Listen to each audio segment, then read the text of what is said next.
புஷ்பாங்கிறது பேர் இல்ல, புஷ்பான்னா பிராண்ட்.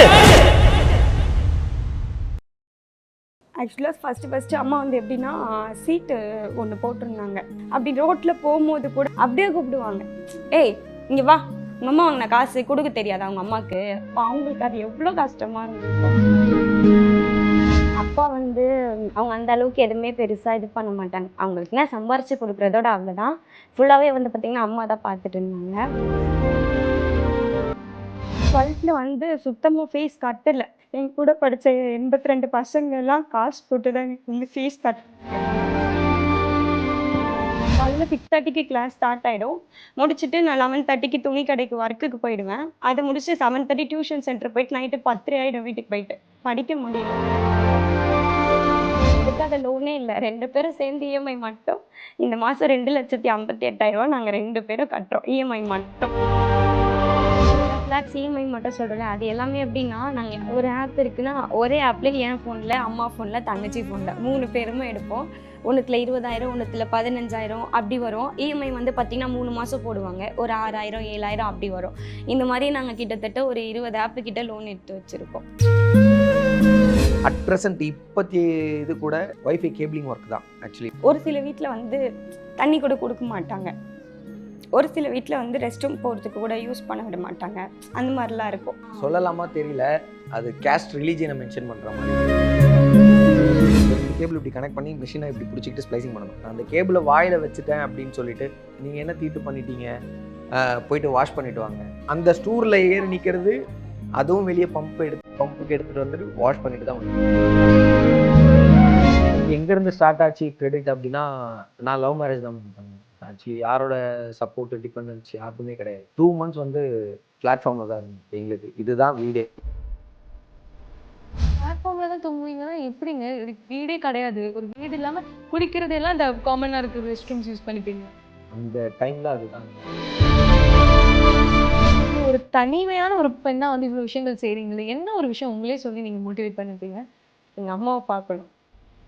எங்கள் அம்மா வந்து எங்கள் ரிலேட்டிவ்க்கு முன்னாடி நான் அவங்களை கெட் பண்ணி பார்க்கணும். அவங்க கழுத்தில் தாலி கூட அவங்க வாங்கி.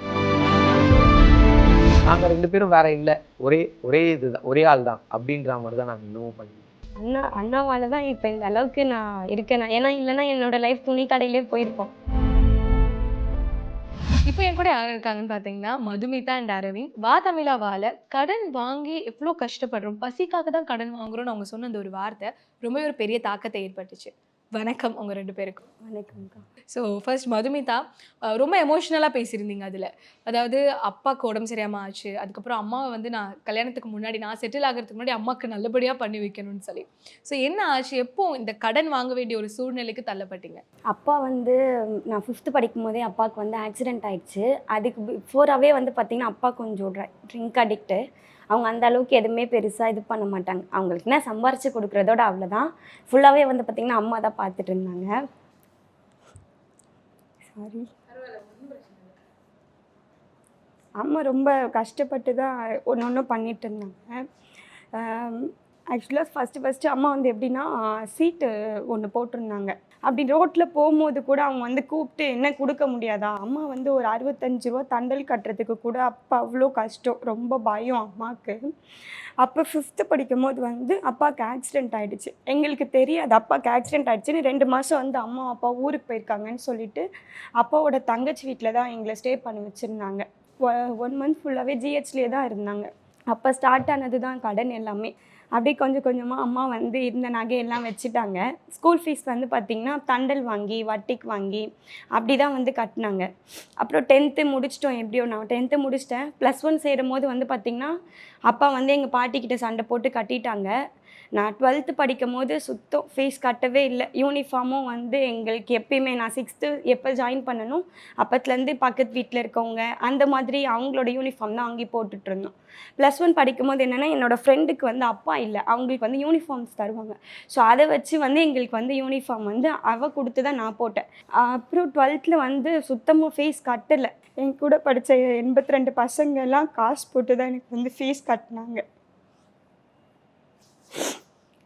அவங்க கட்டினாங்கன்னு சொல்லிட்டு மிஸ்ஸு வந்து வேண்டாம் பசங்க கிட்ட வேண்டான்னு சொல்லிட்டு அந்த ஃபீஸ் மொத்தத்தையும் ரிட்டர்ன் கொடுத்துட்டு என்னோட இங்கிலீஷ் மிஸ் தான் கட்டினாங்க. இப்போ அவங்க பார்த்தாங்கன்னா நான் அவங்களுக்கு ரொம்ப தேங்க்ஸ் சொல்லிக்கிறேன். நான் அவங்கக்கிட்ட ரிட்டர்ன் கூட அந்த காசு இன்னும் கொடுக்கல. நடுவில் வந்து அதுக்கப்புறம் காலேஜில் நான் போகல. +2 முடிச்சுட்டு மார்க் நல்லா ஸ்கோர் பண்ணேன்னு சொல்லிட்டு ஒருத்தவங்க தெரிஞ்சவங்க வந்து சிஏ படிங்க இவ்வளோ மார்க் எடுத்துகிட்டு அது வேண்டான்னு சொல்லவும் நான் அந்த லைனில் போயிட்டு எவ்வளோ மார்க் எடுத்தீங்க 12th? 1123 எடுத்துகிட்டு நான் டிகிரி எதுவுமே போடல. டேரெக்டாக சிஏ போயிட்டேன். காலையில் 6:30க்கு கிளாஸ் ஸ்டார்ட் ஆகிடும். முடிச்சுட்டு நான் 11:30க்கு துணி கடைக்கு ஒர்க்குக்கு போயிடுவேன். அது முடிச்சுட்டு 7:30 டியூஷன் சென்டர் போயிட்டு நைட்டு 10 ஆகிடும் வீட்டுக்கு போயிட்டு. படிக்க முடியல. அவங்க ஃபீஸ் கட்டினவங்களும் 2 வாட்டி கட்டினாங்க. அதுக்கப்புறம் அவங்களால கட்ட முடியல. அதையும் டிஸ்கண்டினியூ பண்ணிவிட்டு அப்புறம் காலேஜ் கரஸில் எப்படியும் பண்ணிட்டேன். அதுக்கப்புறம் எனக்கு வந்து ஒர்க் வந்து பார்த்திங்கன்னா துணி கடையில் 7,000 ரூபாய் சேலரி. அங்கேயே இருந்தேன்னா என்னோடய ஃபேமிலி என்னால் டெவலப் பண்ண முடியாது. அப்புறம் தான் அண்ணா வந்து எனக்கு சப்போர்ட் பண்ணி ஒரு ஆஃபீஸில் ஒர்க் வாங்கி கொடுத்தாங்க. அங்கே வந்து எனக்கு 13,000 சேலரி வந்துச்சு. அதுக்கப்புறமா வந்து லாக்டவுன் வந்துச்சு. அங்கே ஒர்க்கு ஸ்டார்ட் ஆனதுலேருந்து பார்த்திங்கன்னா நாங்கள் ஒர்க் பண்ணுற இடத்துலலாம் எங்களுக்கு எதனா சேலரி வந்து அப்படியே ஹோல்ட் பண்ணிவிடுவாங்க. நாங்கள் ஒர்க் பண்ணுறதெல்லாம் வெளிநாட்டில் ஒர்க் கொடுக்குறவங்க. ஃபஸ்ட்டு நாங்கள் வேலை பார்த்தோம். 3 மாதம் சேலரி வந்தது. நல்ல ஃபேமிலி போயிட்டு இருந்தது ஓரளவுக்கு. திடீர்னு 2 மாதம் சேலரி வரல. அவங்க ஏமாற்றிட்டு போயிட்டாங்க. அதுக்கடுத்து ஃபஸ்ட்டு லாக்டவுன் வந்துச்சு. சுத்தமாக யாருமே வேலைக்கு போகல. வீட்டில் 4 பேருக்குமே காசு இல்லை. அப்போ தான் வந்து அண்ணாவோட ஒய்ஃப் இருக்காங்களா, அண்ணியோட இன்சென்டிவ் வச்சு அவங்க அதை வச்சு கூட ஃபேமிலி பிறந்த அண்ணா. பார்த்தாங்க. பெரியம்மா பையன். இவர் வந்து உங்களோட பெரியம்மா பையன். நீங்கள் வீட்டில் 2 பேர், நீங்களும் உங்கள் தங்கச்சியும் தான். ஆமாம். அண்ணா மட்டும் இல்லைன்னா இப்போ இந்த அளவுக்கு இல்லை. ரொம்ப கஷ்டத்தில் இருக்கும் போது அண்ணா ஒரு வேலை பார்த்து கொடுத்ததால தான் ஓரளவுக்கு ஸ்டேபிள் ஆச்சு. ஃபஸ்ட்டு லாக்டவுனில் அவங்களோட இன்சென்டிவ் வச்சு ஓட்டிட்டோம். செகண்ட் லாக்டவுனில் வந்து எங்களுக்கு இந்த ஜோனில் ஒர்க்கு கிடச்சிது. அது வச்சு போச்சு. அதுக்கப்புறம் எனக்கு ஒரு நல்ல ஒர்க்கு நான் மந்த்லி 60,000 70,000 ஏர்ன் பண்ணுற அளவுக்கு அண்ணா என்னை ட்ரெயின் பண்ணாங்க. நான் ஃபீல்டு ஒர்க் பண்ணிகிட்டு இருந்தேன். அடுத்து அப்படியே ஃபுல்லாக எல்லா அம்மா வாங்கின கடன் எல்லாமே நான் அடைச்சிட்டேன். ஆல்மோஸ்ட் ஃபுல்லாக முடிச்சிட்டேன். அப்படியே கொஞ்சம் கொஞ்சமாக போயிட்டு இருந்தது. 3rd லாக்டவுனில் மொத்தம் காலி ஆயிடுச்சு. மறுபடியும் ஸ்டேபிளாகி 1 இயர் வந்து ஒரு ஒர்க் இருந்துச்சு. அதுவும் வந்து பார்த்திங்கன்னா மந்த்லி 30,000 சேலரி கொடுத்தாங்க. அந்த ஒர்க்கும் வந்து திடீர்னு அதுவும் போயிடுச்சு. அவள்தான் மறுபடியும் 3 மாதம். இந்த 60,000 சம்பளம் வர அளவுக்கு வேலை ஜாயின் பண்ணீங்களா? அதுவும் லாக்டவுனில் உங்களை அனுப்பிட்டாங்களா? அது வந்து எப்படின்னா ப்ராசஸ் ஷட் டவுன் ஆயிடுச்சு. ப்ராசஸ் ஷட் டவுன் ஆக்சுவலி என்னன்னா ஓப்பனாக சொல்லணும்னா அது ஒரு செல்லர் அட்டாச்மெண்ட்டு தான். ஸோ செல்லர் அட்டாச்மெண்ட் கம்பெனி அது ஒரு ஏஜென்சி மாதிரி தான், இன்சென்டிவ் பேஸ் ஸ்லாபு. ஸோ ஒரு ஷாப்பை ஆன்போர்ட் பண்ணுறோம் அப்படின்னா அதுக்கு தகுந்த மாதிரி பேமெண்ட்டு. ஸோ அது தெரிஞ்சவர் மூலயமா உள்ளே போயிட்டு ஜாயின் பண்ணோம். ஸோ ஜாயின் பண்ணதில் நான் அப்போ டீம் மேனேஜராக இருந்தேன். இவங்க டீம் லீடர்ஸ் அந்த மாதிரிலாம் வந்தாங்க.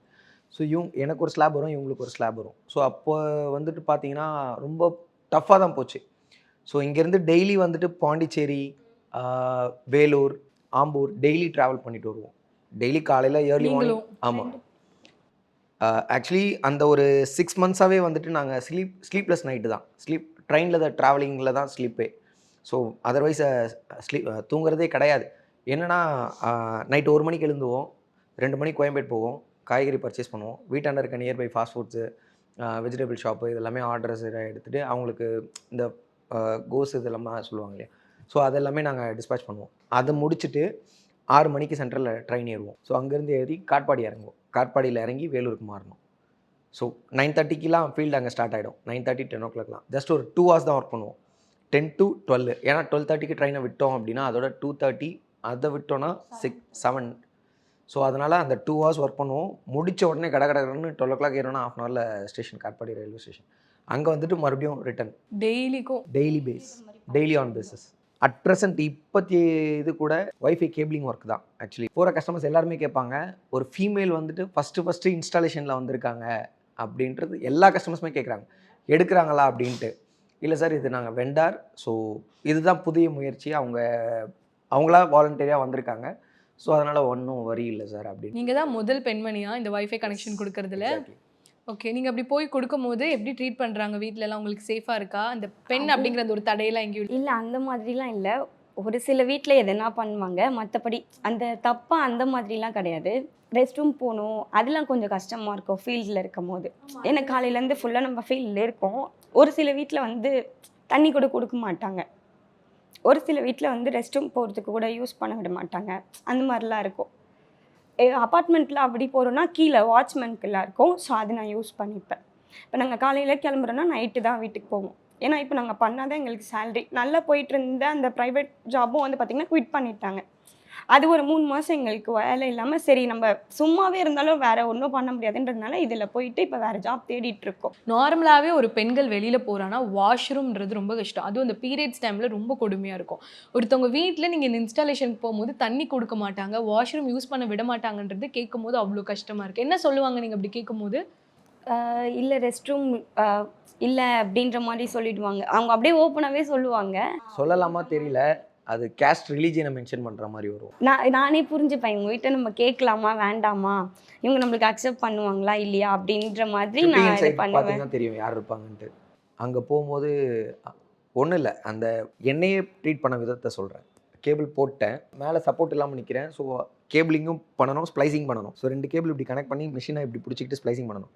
நான் அந்த கேபிளை வாயில் வச்சுட்டேன் அப்படின்னு சொல்லிட்டு நீங்கள் என்ன தீட்டு பண்ணிட்டீங்க, போயிட்டு வாஷ் பண்ணிட்டு வாங்க, போயிட்டு கை வாஷ் பண்ணிட்டு வாங்க அப்படி இப்படின்ட்டு அந்த ஸ்டூரில் ஏறி நிற்கிறது. அதுவும் வெளியே பம்புக்கு எடுத்துகிட்டு வந்துட்டு வாஷ் பண்ணிட்டு தான் உள்ள எடுத்துருப்பாங்க. பட் ஆனால் எல்லாருமே நான் சொல்ல வரல, ஒரு சில பேர் இந்த மாதிரி இருக்காங்க. ஸோ இந்த மாதிரி இடத்துல வந்து கொஞ்சம் கஷ்டம், ரொம்ப கஷ்டம். இது பண்ணதே ஒரு லேடிஸ் தான், ஃபீமேல் தான். ஸோ அவங்களே வந்துட்டு ஒரு லேடிஸோட கஷ்டத்தை புரிஞ்சிக்காம பண்ணுறாங்கன்னா அது இப்பத்திய ட்ரெண்டில் வந்துட்டு இப்படியும் இருக்காங்க அப்படின்றது தான். அப்பா எப்படி இருக்காங்க இப்போ? அவர் நல்லா தான் இருக்காரு. எப்படின்னா இந்த கை வந்துட்டு ரைட் சைடு ஒர்க் ஆகுது, இங்கே தாங்கி நடப்பாரு, கை இப்படி கொஞ்சம் ஃபோல்ட் ஆன மாதிரி தான் இருக்கும். ஸோ மற்ற ஆட்டோவை தவிர வந்துட்டு வேற எந்த வண்டியும் அவரால், கார் ஓட்டுறாருன்னா கார் ஓட்ட முடியாது. ஏன்னா அவர் பிரேக் பெடல் பண்ணுறதே வந்துட்டு லெஃப்ட் ஹேண்டு தான் எடுத்து பெடல் பண்ணுவார். பைக்ல கூட கால் இப்படி அவரை பிடிச்சி இப்படி தூக்கி தான் உட்காரு, அவர் தூக்கி போட்டு தான் உட்காரணும். அந்த மாதிரி தான் அவரை பொறுத்த வரைக்கும். 2 பொம்பளை பசங்க அப்படிலாம் அவர் கிடையாது. கேட்டால் வந்து மாணிக்க கல் வைரக்கல் பெற்றுட்டேன், அவங்க பார்த்துப்பாங்க அப்படின்ட்டு. இப்போ வேலை இல்லை அப்படின்னா நம்ம இப்போ அவங்க அந்த ஆப்போனண்ட்டில் வாத்தமிழாவால் பேசியிருப்பாங்க, கடன் வாங்கினா கட்டணும். அதுதான் எனக்கு ரொம்ப டென்ஷன் ஆயிடுச்சு. அது கட்டுறதுக்காக தான் இந்த லோன்லேருந்து அந்த லோன், அந்த லோன்லேருந்து இந்த லோன், நாங்கள் எடுக்காத லோனே இல்லை. 2 பேரும் சேர்ந்து இஎம்ஐ மட்டும் இந்த மாதம் 2,58,000 நாங்கள் 2 பேரும் கட்டுறோம் இஎம்ஐ மட்டும். ரொட்டேஷன் பேசிஸ்லேயே முடியல. ஸோ இப்போ ஒரு இஎம்ஐ பே பண்ணணும், அந்த இஎம்ஐ பே பண்ணணும்னா நான் இன்னொரு இதை வந்துட்டு டோட்டலாக க்ளோஸ் பண்ணிட்டு மறுபடியும் அகைன் எடுத்து இதை க்ளோஸ் பண்ணணும். ஸோ இந்த மாதிரி ரொட்டேஷன் பேஸிஸில் தான் போய்கிட்டு இருக்கு. ஸோ அந்த மாதிரி டோட்டலாக ஆல் ஓவர் கேல்குலேஷன் பண்ணனா எனக்கே தெரியாது இந்த மாதம் நான் இவ்வளோ பே பண்ணியிருக்கேனா அப்படின்னு. அங்கே நான் சொல்லியிருப்பேன், நான் 10,000 எடுத்து தான் வந்து மளிகை சாமான் வாங்கினேன் அப்படின்ட்டு. அதில் நான் கமெண்ட்டும் பார்த்தேன். ஆக்சுவலாக அவங்க வந்து சொல்லியிருந்தாங்க அப்படின்னா ஆடம்பரம் அப்படி இல்லை. ஆக்சுவலாக வந்து அம்மா வந்து உடம்பு சரியில்லைன்ட்டு வேலைக்கு போவேன்னு சொல்லிட்டோம். இப்போ நான் மளிகை சாமான் வாங்கி போட்டேன்னா ஒரு 3 மந்த்ஸ்க்கு அவங்க அதை வச்சே ரன் பண்ணிப்பாங்க. அண்ணா வீட்டுக்கு இப்போ என்கிட்ட இல்லைன்னா எனக்கு அண்ணா தான் பார்ப்பாங்க. அன்றைக்கி அண்ணாக்கிட்டேயும் இல்லை, என்கிட்டேயும் இல்லை, எதுவுமே இல்லைன்னு கேட்டுகிட்டே இருக்காங்க. நம்ம அந்த டைம் மூஞ்சி காமிச்சிட்டோம் அப்படின்னா அவங்க ஃபீல் பண்ணுவாங்க, நான் அவங்க கையை எதிர்பார்த்துருக்குறேன் அப்படின்ற மாதிரி அவங்களுக்கு தாட் வந்துடக்கூடாது. அப்படின்னு சொல்லும் போது நம்ம சேலரியை எதிர்பார்த்து நம்ம வந்து வாங்கி போடணும்னா முடியாது. 5 ரூபா 10 ரூபாய்க்கு வாங்கினோம்னாலும் நம்மக்கிட்ட அந்த டைம் காசு இருக்கணும். மந்த்லி சேலரி தான், மந்த்லி சேலரினும் போது அந்த டைம் வர கடன் அடைக்கவே கரெக்டாக இருக்குது. ஸோ அதனால் அந்த டைம் நான் லோன் ஜஸ்ட்டு சும்மா அப்ளை பண்ண 10,000 வந்துச்சு, எடுத்துகிட்டு போயிட்டு நான் அரிசி பருப்பு இதுதான் வாங்கினேன். அதில் கூட அனாவசியமாக டேஸ்ட்டாக சாப்பிட்ணுன்ட்டுலாம் எதுவும் வாங்கி வைக்கல. அரிசி பருப்பு எண்ணெய் இந்த மாதிரி தான் வாங்கி வச்சுருக்கோம். இல்லை இப்போ உங்களுக்கு இப்போ நீங்கள் மாதம் 18,000 சம்பளம் வாங்குறீங்க, இவ்வளோ வருஷத்தில் எவ்வளோ கடன்கள் நீங்கள் வாங்கியிருப்பீங்க? அம்மா மொத்தமே வாங்கினதே ஒரு 3 லட்சம் 4 லட்சம் அவ்வளோதான் இருக்கும். நம்ம மிடில் கிளாஸ்னால அது கட்டுறதே ரொம்ப கஷ்டப்பட்டு எப்படியும் எல்லாமே முடிச்சிட்டேன். வீட்டில் வந்து பார்த்திங்கன்னா ஒரு பொருள் கூட கிடையாது. எல்லாமே ஒரு ஃப்ரிட்ஜு, வாஷிங் மிஷின், பீரோ கூட கிடையாது எங்கள் வீட்டில். லாஸ்ட்டாக ஒரு 8 இயர்ஸ் பிஃபோர் வீடு காலி போகும் உடஞ்சிருச்சுன்னு தூக்கி போட்டாங்க. அந்த வீட்டுக்கு போன பிறகு தான் அந்த செகண்ட் லாக்டவுன் வந்துச்சு. அதுக்கப்புறம் தான் வேலை நல்லா அந்த 60,000 அப்படி சேலரி வாங்கும்போது அம்மா வாங்கின கடன் எல்லாம் அடைச்சிட்டு அம்மாவுக்கு வாஷிங் மிஷின் வேணும், ஃப்ரிட்ஜ் வேணும், எல்லாமே வாங்கி போட்டேன். எல்லாமே லைஃப் ஸ்மூத்தாக தான் போச்சு. இந்த 3rd லாக்டவுனுக்கு அப்புறம் தான் கொஞ்சம் ஸ்ட்ரகிள் ஆச்சு. மறுபடியும் அந்த ஒர்க் வரவும் அதையும் நான் மேனேஜ் பண்ணிட்டேன். இப்போ இந்த 6 மந்த் அந்த ஒர்க் முடிஞ்ச பிறகு இந்த ஏர்டெல் வைஃபை ஒர்க்குக்கும் நடுவில் 3 மாதம் கேப் இருந்துச்சு. அப்போ ரெண்ட்டு கட்டணும், வீட்டில் கொஞ்சம் சின்னதாக இந்த மொபைல் இஎம்ஐ இருக்கும், அந்த மாதிரி இருக்கும். அதுக்கெல்லாம் நாங்கள் மாற்றி மேனேஜ் பண்ணுறதுக்கு அட்வான்ஸ் வந்து பார்த்திங்கன்னா வாடகையில் அந்த வீட்டு அட்வான்ஸ்லேயே கழிஞ்சிருச்சு. ஒரு 30,000 தான் வந்துச்சு. இப்போ போகிற வீட்டுக்கு 1 lakh அட்வான்ஸு. அண்ணாவோட ஹவுஸ் ஓனர் தான் வீடு விடுறேன்னு சொன்னாங்க. அவங்களாலே எனக்கு வந்து பார்த்திங்கன்னா ஒரு 2 lakh 3 lakh கிட்ட லாஸ் ஆயிடுச்சு. ஏன்னா நம்ம அட்வான்ஸ் வந்து நம்ம மொத்தமாக கொடுத்தா தான் அவங்க வாங்குவாங்க. அதுக்காக நம்ம ரெடி பண்ணி வச்சுட்டோம். அது லோன் எடுத்து தான் வச்சுருக்கோம். அந்த லோன் எடுத்து வைக்கும் போது விடுறேன்னு சொல்லிட்டு கடைசி 1 வீக் எங்களுக்கு டைம் கொடுத்துட்டாங்க பழைய வீட்டில். அவங்க விட மாட்டேன் அப்படின்ட்டாங்க. என்கிட்ட இருந்த காசும் காலி. அடுத்த வீடு நான் இப்போ பார்க்கணுன்னா எனக்கு அப்போ தான் இந்த ஒய்ஃபை ஒர்க்கும் கிடைக்குது. நான் வீடும் பார்க்கணும் இதுவும் பார்க்கணுன்ட்டு அப்புறம் அந்த புரோக்கர் ஆப் இருக்குல்ல, நோ புரோக்கர் ஆப்பில் தான் தேடி கடைசியில் பெரிய வீடாக போயிட்டு மாட்டி இப்போ அதுக்கும் 1 lakh நான் அட்வான்ஸ் கட்டி 13,000 ரூபா ரெண்ட்டு கட்டிகிட்டு இருக்கேன். ஸோ எனக்கு இண்டிவிஜுவலாக இருக்கிறது பார்த்தீங்கன்னா 8 lakhs கிட்ட இருக்குது. ஆக்சுவலி எனக்கு என்னென்னா, எனக்கு எங்கேருந்து ஸ்டார்ட் ஆச்சு கிரெடிட் அப்படின்னா, நான் லவ் மேரேஜ் தான் மேம் பண்ணேன். ஆக்சுவலி யாரோட சப்போர்ட்டு டிபெண்டன்ஸ் யாருமே கிடையாது. ஒய்ஃப் சைடும் சரி, எங்கள் வீட்டு சைடும் சரி, யாருமே கிடையாது. ஸோ ஒரு 2 months வந்து பிளாட்ஃபார்மில் தான் இருந்தோம். ஆக்சுவலி டெய்லி பஸ் ஏறுவோம், பெரியபாளையம் டெம்பிள் இல்லை கோயம்பேடு பஸ் ஸ்டாண்டு தான் எங்களுக்கு. இதுதான் வீடே. பகலில் ஃபுல்லாக சுற்றுவோம். வேலைக்கு ஒரு ஆஃபீஸாக ஏரியா இறங்குவோம், இன்டர்வியூ போவோம், எல்லாமே இது பண்ணுவோம். 2 பேருமே ஒரே இடத்துல கிடைக்குமா அப்படின்ட்டு. ஸோ சுற்றி அலைஞ்சிட்டு ஃப்ரெண்ட்ஸுங்க அப்போ 100-200 கொடுப்பாங்க டெய்லி. அப்போது 1 day பாஸ் தான் இருந்தது இல்லையா, பஸ் பாஸ். ஸோ அப்போ வந்து கம்மி தான், 30 rupees தான். ஸோ அதை வச்சுக்கிட்டு ட்ராவல் பண்ணிவிட்டு நான் ஒரு வேளை தான் சாப்பிடுவேன், ஒய்ஃபுக்கு 2 வேளை அந்த மாதிரி. ஏன்னா அவங்க கொஞ்சம் வசதியாக இதாக வளர்ந்த பொண்ணு.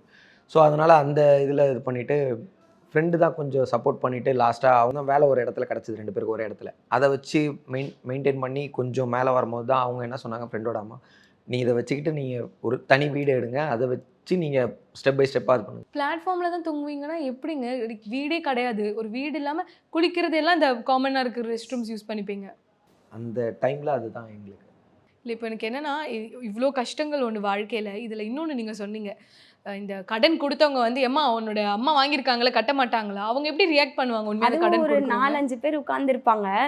நம்ம ஒரு மாவு வாங்க கூட பயந்து போனோம், ஐயோ பார்த்துருவாங்களா, நம்ம கொடுத்துட்டாலும் அது இப்போ நாளைக்கு டேட்னா இன்னைக்கு காலையில் வரைக்கும் கூட டைம் கொடுக்க மாட்டாங்க. அப்படியே கூப்பிடுவாங்க, ஏய் இங்கே வா, உங்கள் அம்மா வாங்கின காசு கொடுக்க தெரியாதா அவங்க அம்மாவுக்கு அப்படின்ற மாதிரி கேட்பாங்க. நம்ம இப்போ இந்த டென்ஷன் என்ன பண்ணுவோம், நான் சின்ன பொண்ணு, நான் எங்கள் அம்மா கிட்ட தான் நான் போய் காட்ட முடியும், வாங்கினா கொடுக்க முடியாது. அப்போ அவங்களுக்கு அது எவ்வளோ கஷ்டமாக இருந்திருக்கும், அதெல்லாம் இப்போ தான் புரியுது. அப்போ தான் நம்ம முடிக்கணும், போகிறதுக்குள்ளே செட்டில் பண்ணிடணும். ஏன்னா எனக்கு அடுத்து பார்க்குறதுக்கு என் தங்கச்சிக்கும் அவளுக்கும் நான் மேரேஜ் பண்ணி வைக்கணும். நான் போயிட்டேன்னு எனக்கு அந்த வீடு சப்போர்ட் எப்படி இருக்கும்னு தெரியாது.